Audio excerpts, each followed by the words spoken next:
riuscivo più a respirare, ho chiamato il 118 e mi sono venuti a prendere a casa. Hanno subito visto che avevo una polmonite interstiziale bilaterale. Col tampone ha confermato poi che avevo contratto il Covid-19, quindi il coronavirus. C'hai questo casco pressurizzato, quindi tu pensa come se fossi in nel casco di un astronauta, capito? A volte devi chiamare anche l'infermiere per bere con la cannuccia, c'è un pochettino, ti aprono e devi bere, cioè poi non puoi fare più niente. Sento e leggo sui social gente che si annoia, non sa come fare, eccetera, eccetera. Io qua ho visto gente morire, io qua ho visto gente che come me costantemente lotta per poter respirare meglio e ti posso garantire che prova a stare in apnea, a chiudere, a tapparti bocca e naso e vedi che brutta sensazione che è come se a tratti ti mettessero con la testa sott'acqua. Allora devi avere una grande forza di volontà, di animo, di controllo. Ho creduto probabilmente di non svegliarmi più. Ecco perché non ce la fanno molte persone, perché è troppo forte.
ci ha intercettato la polizia locale e ci sta scortando fino in comune.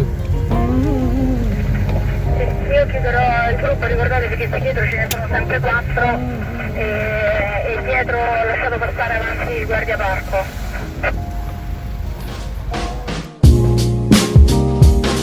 Potete andare incontro ai ragazzi, questa è la Francigena, loro vengono da questa parte qui, dove è asfaltato.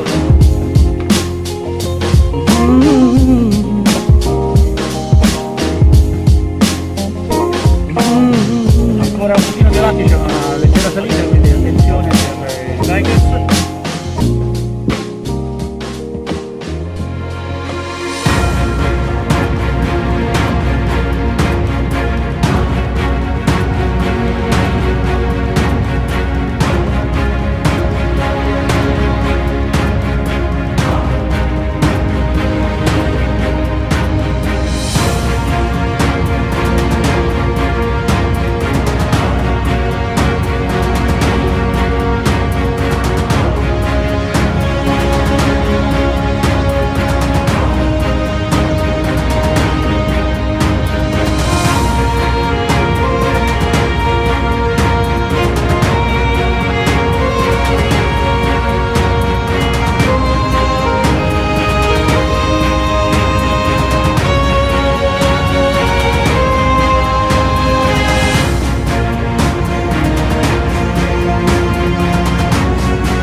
È l'ultimo avamposto prima di Roma.